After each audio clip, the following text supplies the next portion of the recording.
안녕하세요. 책 읽어주는 여자 홍킨이에요. 지금 잡지를 보다가 유명한 르브르 박물관의 작품에 대해서 쓴 글이 좋아서 읽어볼게요. 제목은 모나리자부터 나폴레옹, 비너스까지 역사와 신화 속에서 불러낸 이름들. 48만 점이 넘는 방대한 컬렉션을 자랑하는 루브르 박물관은 2차 세계대전 때 한 사람의 뛰어난 예지로 보석 같은 소장품 사수에 성공했다. 1940년 6월 프랑스를 점령한 독일 나치 정권은 프랑스 내 모든 예술품의 이동을 금지했다. 프랑스 정부가 점령국의 약탈을 피해 미술 작품을 숨기는 것을 봉쇄하기 위해서였다. 독일군 장교가 루브르에 파견됐지만 모나리자 등 명품 컬렉션 4천여 점은 박물관에 없었다. 독일의 침략을 예감한 자크 조자르 루브르 박물관 관장이 전쟁 발발 전인 1939년 8월 하순 주도 면밀한 계획 아래 주요 소장품을 프랑스 내 미술 비밀 장소에 숨겨 놓았기 때문이다. 조자르의 성견 지명이 없었다면 오늘날 모나리자는 루브르 박물관에 없었을지도 모를 일이다. 세계인들의 발길이 끊이지 않는 루브르 박물관 대표 소장품 10선을 소개한다. 첫 번째, 루브르 박물관의 상징 모나리자. 레오나르도 다빈치의 대표작이자 루브르 박물관의 상징이다. 피렌체의 돈 많은 상인 프란체스코 델 조콘도와 결혼한 리자 게르디니의 초상화로 조콘도의 부인이라는 뜻의 라 조콘도라고도 불린다. 16세기 초 조콘도의 주문으로 그린 이 그림은 수수께끼 같은 신비로운 미소와 눈썹이 없는 얼굴로 유명하다. 눈가와 입가에서 드러나듯 윤곽선을 손으로 문지른 듯이 연기처럼 흐릿하게 처리한 수프마토 기법을 창안한 다빈치의 파격적인 실험 정신이 오롯이 드러난 그림이다. 볼 때마다 신비감과 상상력을 부추기는 효과를 자아내는 것도 바로 이 스푸마토 기법 때문이다. 1911년 세상을 깜짝 놀라게 한 도난 사건과 복원 과정에서 지워졌다거나 화학 반응에 의한 탈색이라는 눈썹을 둘러싼 논쟁, 그림을 주문자에게 전달하지 않고 다빈치 본인이 보관하다 프랑스와 1세 프랑스 왕의 수중으로 넘어간 점 등 숱한 의혹과 얘깃거리로 모나리자의 명성을 확고하게 만든 동력이다. 두 번째, 큐피드의 키스로 소생한 푸시케. 로마 신화에 나오는 사랑의 신 큐피드가 죽음의 잠에 빠진 아내 푸시케를 키스로 되살리는 모습을 신고전주의 양식으로 형상화한 이탈리아 조각가 안토니오 카노바의 작품이다. 공주 신분으로 출중한 미모의 푸시케는 큐피드의 어머니이자 미의 여신인 비너스의 노여움을 샀다. 노여움의 이유는 세상에서 가장 아름다운 여신인 자신보다 예쁜 인간은 용납할 수 없다는 것이었다. 아프로디테는 큐피드가 푸시케에게 화살을 쏘아 세상에서 가장 못생긴 남자와 사랑에 빠지도록 음모를 꾸미지만 막상 푸시케를 본 큐피드는 눈부신 미모의 넋을 잃고 어머니의 뜻을 거슬러 결혼을 감행했다. 단 조건이 있었다. 신분을 감추기 위해 푸시케에게 절대로 자신의 모습을 보지 말라는 당부였다. 그러나 호기심을 참지 못한 푸시케는 결국 남편의 얼굴을 보게 되고 실망한 큐피드는 그의 곁을 떠나버린다.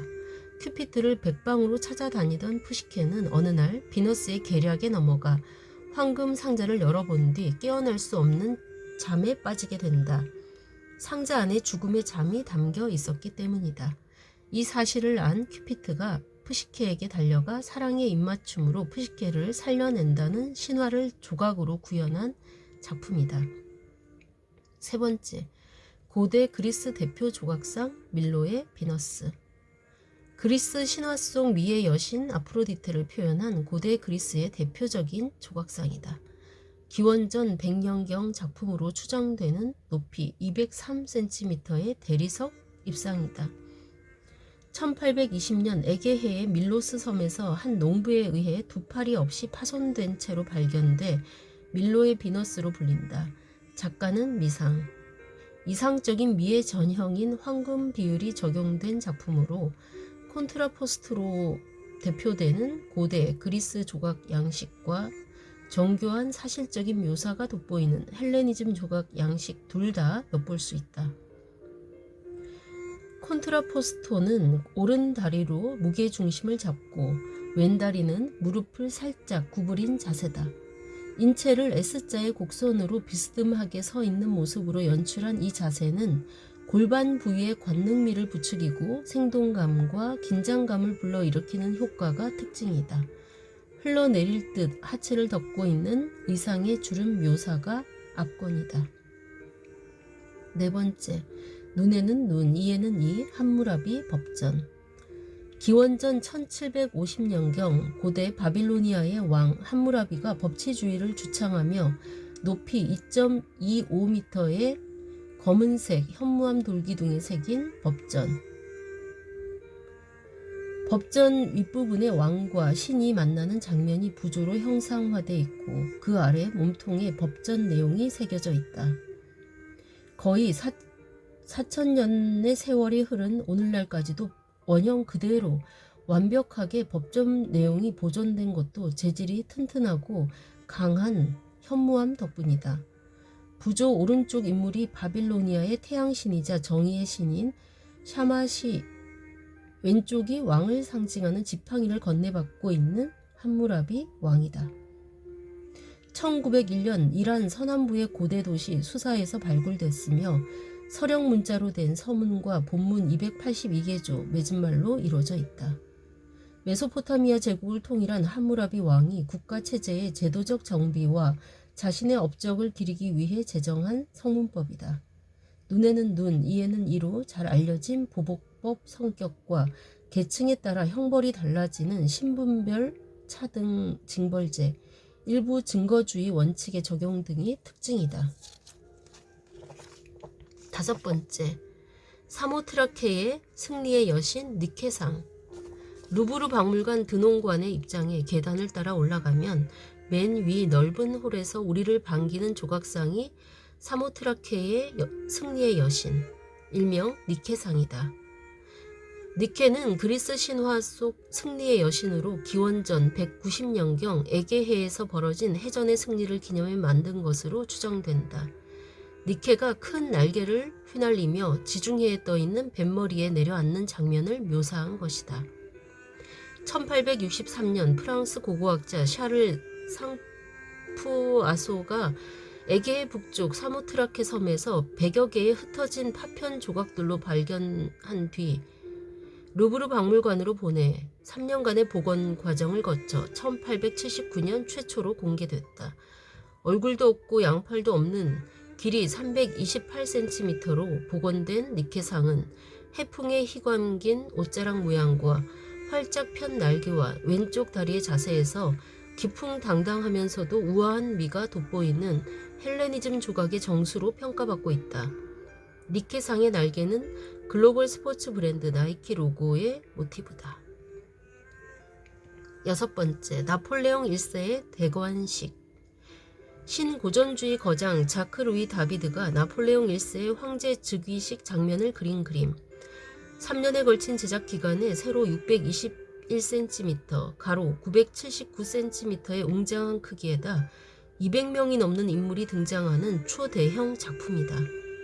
1804년 12월 파리 노트르담 대성당에서 성대하게 거행된 대관식 장면은 나폴레옹을 영웅적으로 미화하는 데 초점이 맞춰졌다.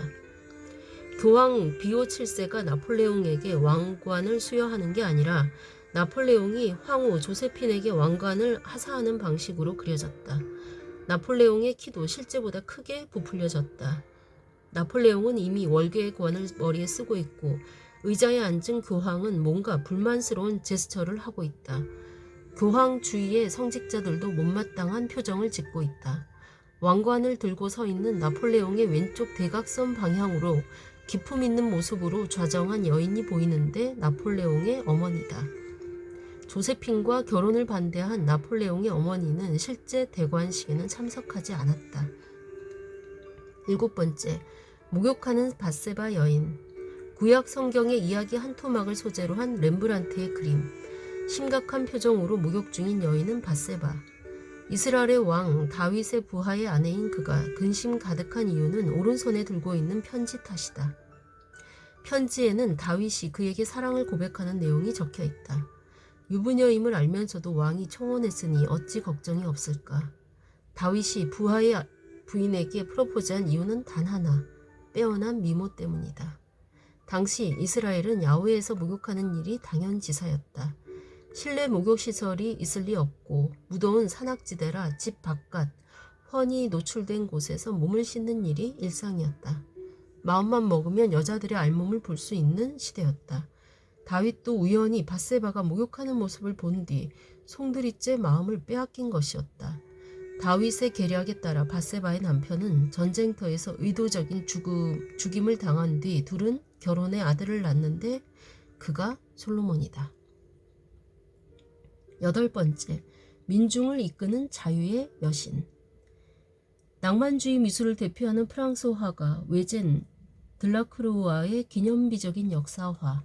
1830년 7월 프랑스 국왕 샤를 10세의 기본권 제한 칙령에 반발해 일어난 시민혁명인 7월 혁명을 기념해 제작한 그림이다. 샤를 10세가 축출되고 루이 필리피가 새로운 왕위에 오르게 된 7월 혁명의 전선에 직접 가담하지 못한 들라크루아가 그림을 통해서라도 조국을 위해 헌신하겠다는 다짐 끝에 나온 예술적 산물이다. 프랑스 국기를 든 여신의 뒤를 따라 죽은 동지들의 시체를 넘으면서 진격하는 군중들의 모습을 담았다. 삼각형의 구도로 그려진 그림으로 자유의 여신의 왼편에 총을 들고 있는 인물이 들라크루아 자신이다. 9번째, 낭만주의 그림의 효시 메두사의 뗏목. 19세기 유럽 열강들의 식민 통치 시대에 벌어진 해상 참사를 눈앞에서 보는 듯 생생하게 고발한 역작이다. 화가는 프랑스 낭만주의 선구자 테오도르 제리코, 극한 상황에서 야만인으로 전락하는 인간의 본성을 다룬 윌리엄 골딩의 소설 파리 대왕을 떠올리게 하는 이 그림의 배경은 1816년 7월 2일 프랑스 정부가 아프리카 식민지인 세네갈을 통치할 원정 선단을 꾸리고 출항한 날이다. 선단의 호위함인 범선 메두사호가 암초에 부딪혀 침몰 위기에 빠진 가운데 승선한 400여 명 중 급조한 뗏목으로 밀려난 노예 등 140여 명이 12일 동안 표류 끝에 15명만 살아남은 아비 규환의 현장을 영웅적 서사 없이 비극적으로 묘사한 낭만주의 그림의 효시다. 마지막 10번째, 관행무시한 혁신 그랑드 오달리스크. 자크 루이 다비드의 제자로 신고전주의 화풍에 현대미술의 숨결을 불어넣은 앵그르의 대표작. 터키 황제 술탄의 은밀한 욕구를 밀실에서 충족시키는 여자 시종을 뜻하는 오달리스크를 주인공으로 내세운 그림이다. 관례를 깨고 현실 인물이 모델로 등장한 점, 이슬람 황실 문화에 호기심이 분출했던 유럽 사회의 단면이 엿보이는 그림이다. 오달리스크를 알몸으로 내세워 관능미를 한껏 축혀 세운 것도 그런 이유에서다. 정작 이 그림의 파문은 회화의 원리 원칙을 신앙처럼 추종한 정통 고전주의자들이 들고 일어난 것에서 시작됐다. 허리와 팔이 기형적으로 길고 뼈도 근육도 없는 것이 사람의 몸 같지 않다는 것이었다. 앵그르의 생각은 달랐다. 육체적인 아름다움을 극대화할 수 있다면 해부학과 황금 비율 등 관행적인 미의 기준을 무시하고 왜곡된 기법을 구사할 수 있다는 것이 앵그르의 지론이었다. 앵그르는 혁신론자였다. 네, 이상입니다. 이 글은 박인권 문화 칼럼니스트의 멋진 글이었습니다. 네, 아주 유명한 작품들 10가지 소개글 들으니까 어떠신가요? 네, 좋죠? 네, 이 작품들 10가지 작품들 인터넷으로 한번 찾아서 보시면서 제가 읽는 거 들으시면 좀 더 좋을 것 같으네요. 네, 루브르 박물관 꼭 가서 이 멋진 작품들을 보고 싶다는 생각이 듭니다. 그쵸? 이미 가보신 분도 많으시겠지만 어쨌든 긴 글 들어주셔서 감사드리고요. 지금까지 좋은 글 읽어주는 여자 홍퀸이었습니다.